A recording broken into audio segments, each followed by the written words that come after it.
തോരാമഴയ്ക്ക് സമരമുണ്ടായെങ്കിലും കോഴിക്കോട് ജില്ലയിലെ താഴ്ന്ന പ്രദേശങ്ങൾ പ്രളയഭീതിയിലാണ്. ചാലിയാറും പുല്ലൂർ പുഴയും കരകവിഞ്ഞതോടെ നിരവധി പ്രദേശങ്ങളാണ് വെള്ളത്തിനടിയിലായിരിക്കുന്നത്. ഞൊടിയിടയിൽ ജലനിരപ്പ് ഉയർന്നതിനാൽ പലർക്കും വീടുകളിൽ നിന്നും വീട്ടുപകരണങ്ങൾ മാറ്റാൻ പോലും ആയിട്ടില്ല. പെരുവയിൽ നിന്നും MS അനീഷ് കുമാർ റിപ്പോർട്ട് കാണാം.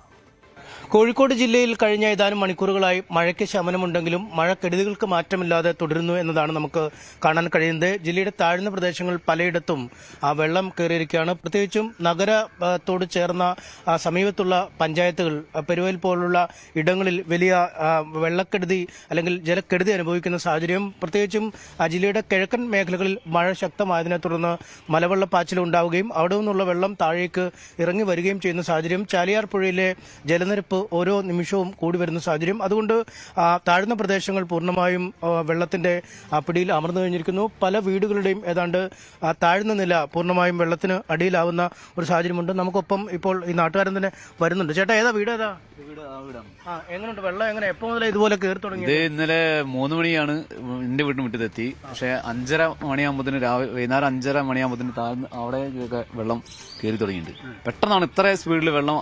കുറെ വർഷങ്ങൾക്ക് ശേഷം ആദ്യമായിട്ടാണ് ഇത്ര പെട്ടെന്ന് വെള്ളം കയറുന്നത്. നമ്മളിപ്പോ ഇവിടെ 48 വയസ്സാണ് എനിക്ക്. എന്റെ വീട്ടിലൊക്കെ സ്ഥിരമായിട്ട് വെള്ളം വരുന്നത് തന്നെയാണ്. 2 കൊല്ലം 3 കൊല്ലം കൂടുമ്പോഴൊക്കെ നമ്മളെ കുട്ടിക്കാലം മുതലേ വെള്ളം കയറുന്നത്. പക്ഷെ ഇത്രയും സ്പീഡിൽ വെള്ളം കയറി ഈ വർഷമാണ്. 2018 ഈ വേഗത ഇല്ലായിരുന്നു. ഈ വേഗത ഇല്ല, ഇനി ഇല്ല. എത്ര വലിയ വേഗതയിലല്ല വന്നത്, വളരെ സ്പീഡ് കുറച്ചിട്ടാണ് വെള്ളം വന്നത്. ആ വെള്ളം തന്നെ ഒരാവശ്യം കയറിയിട്ട് താന്ന് നിന്ന് അവിടെ നിന്നോടുന്ന് പിന്നെ രണ്ടാമത് പൊന്തി വന്നതാണ്. ഇത് പെട്ടെന്നാണ് ഇത്രയും വെള്ളം സ്പീഡിൽ വന്നത്.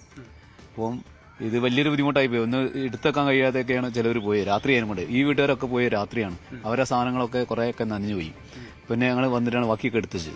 അപ്പം എന്താ വെച്ചാൽ മഴ എപ്പോഴാണ് ഞങ്ങളുടെ വീട്ടിലേക്ക് ഇപ്പോഴാണ് കയറി. ഇന്ന് രാവിലെയാണ് കയറി. അപ്പോൾ ഞങ്ങൾ ഇനി സമയമുണ്ട് എടുത്തു വെക്കാൻ.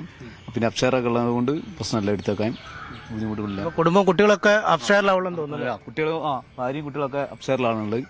ഒരാൾ കയറിക്കുകയാണ്. ഇനി വെള്ളം ഇനി ഒന്നുകൂടി കൂടുകയാണെങ്കിൽ നമ്മളെ വീടിന്റെ വഴി കൂടെ ഒരു അരക്കിയ വെള്ളത്തിൽ കൂടെ കയറിയിട്ട് പോയി അങ്ങോട്ട് വെള്ളം കുറഞ്ഞ സ്ഥലമുണ്ട്. അവിടെ നിലങ്ങൾ കയറി നമ്മൾ അച്ഛൻ്റെ പെങ്ങളെ വീട്ടിലേക്ക് പോകും. ഇവിടുന്ന് ആളുകളെ ഇന്നലെ തന്നെ മാറ്റി. അവരൊക്കെ ഇന്നലെ രാത്രി തന്നെ പോയി. ഇതിപ്പോ പുറത്ത് കിഴക്കൻ മേഖല മഴ പെയ്തപ്പോഴും ഇത്ര പെട്ടെന്ന് ഇങ്ങോട്ട് വരുമെന്ന് നിങ്ങൾ കണക്കാക്കിയില്ലായിരിക്കും? അല്ല, അത്ര സ്പീഡിൽ വരുന്നുള്ളത് മനസ്സിലാക്കിയില്ല. വെള്ളപ്പൊക്കം വരുന്നുള്ളത് അറിയെങ്കിലും ഇത്ര സ്പീഡിൽ വരുന്നുള്ളത് മനസ്സിലാക്കിയില്ല. തീർച്ചയായും അത് തന്നെയാണ്. കാരണം 2018 അടക്കം വലിയ വെള്ളക്കെട്ടുണ്ടായ സ്ഥലങ്ങളാണ്. പക്ഷേ ഇത്ര ചുരുങ്ങിയ സമയത്തിനുള്ളിൽ ഇത്ര വേഗത്തിൽ ഇവിടേക്ക് വെള്ളം എത്തും എന്നൊരു പ്രതീക്ഷ നാട്ടുകാർക്കും ഉണ്ടായില്ല.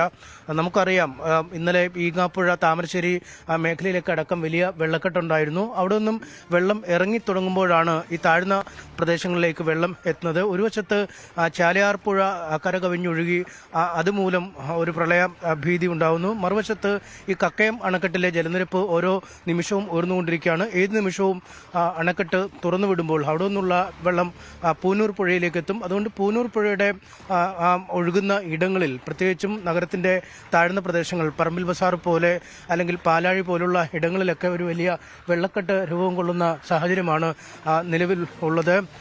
ഒപ്പം വിലങ്ങാട് പോലെയുള്ള പ്രദേശങ്ങളുണ്ട്. അവിടെയൊക്കെ ഇന്നലെ വലിയ മലവെള്ളപ്പാച്ചിൽ തന്നെ ഉണ്ടായിരുന്നു.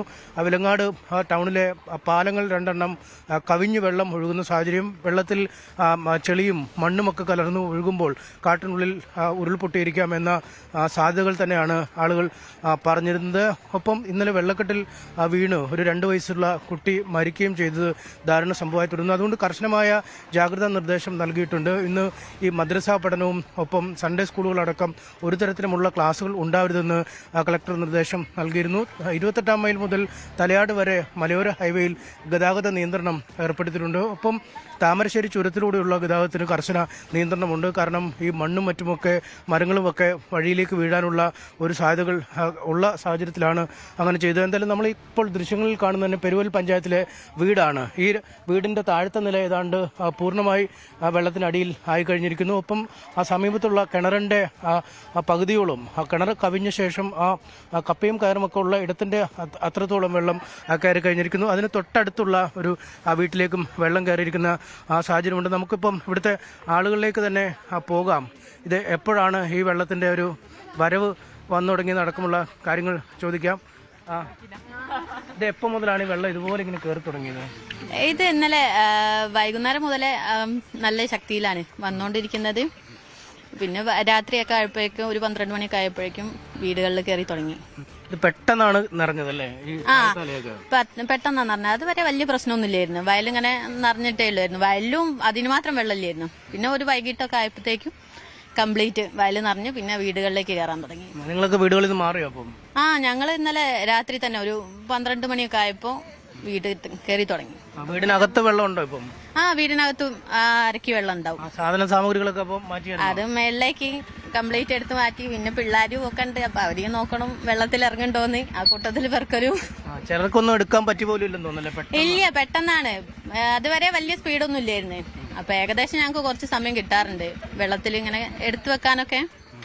ഇപ്രാവശ്യം അത്രയും സമയം കിട്ടിയില്ല, ഭയങ്കര ബുദ്ധിമുട്ടായിരുന്നു. എന്തായാലും അപ്രതീക്ഷിതമായിട്ടാണ് ഈ 2018 വെള്ളം കയറിയ ഇടങ്ങളാണ്. കുട്ടികളൊക്കെ വലിയ ജാഗ്രത പാലിക്കേണ്ട ഒരു സമയം കൂടിയാണ്. കാരണം കൗതുകം കൊണ്ട് സമയത്തുള്ള വെള്ളക്കെട്ടിലും മറ്റുമൊക്കെ കളിക്കാനിറങ്ങുകയും ഒക്കെ ചെയ്യുന്ന ഒരു സാഹചര്യം നിലവിലുണ്ട്. എന്തായാലും ജലനിരപ്പ് ഓരോ മിനിറ്റ് കഴിയുമ്പോഴും വർദ്ധിക്കുകയാണ്. ഒരു തരി പോലും ഇവിടുന്നും ഇറങ്ങുന്നില്ല. പ്രത്യേകിച്ചും മഴ കഴിഞ്ഞ ഏതാനും മണിക്കൂറുകളായി ഈ മേഖലകളിൽ വിട്ടു നിൽക്കുന്നുവെങ്കിൽ പോലും കിഴക്കൻ വെള്ളത്തിന്റെ വരവ് അല്ലെങ്കിൽ മലയോര മേഖലകളിൽ നിന്നുള്ള വെള്ളത്തിന്റെ വരവ് വലിയ തോതിൽ ഉണ്ട്. പലർക്കും വലിയ നഷ്ടങ്ങൾ ഉണ്ടായിട്ടുണ്ട്. പല വീടുകളിൽ നിന്നും ആളുകൾക്ക് പെട്ടെന്ന് മാറാൻ മാത്രമേ കഴിഞ്ഞുള്ളൂ. അവരുടെ സാധന സാമഗ്രികളോ മറ്റ് വീട്ടുപകരണങ്ങളോ എന്നും കൃത്യമായി സമയബന്ധിതമായി മാറ്റാനുള്ള ഒരു സാഹചര്യം ഉണ്ടായില്ല. മഴ കനക്കുന്നുവെങ്കിലും ഇത്ര വേഗത്തിൽ വെള്ളം ഇവിടങ്ങളിൽ എത്തുകയും വീടുകൾ മുക്കുമെന്നും പലരും കരുതിയിരുന്നുമില്ല. കൂടുതൽ വാർത്തകൾക്ക് news 18 Keralam YouTube channel subscribe ചെയ്യുക.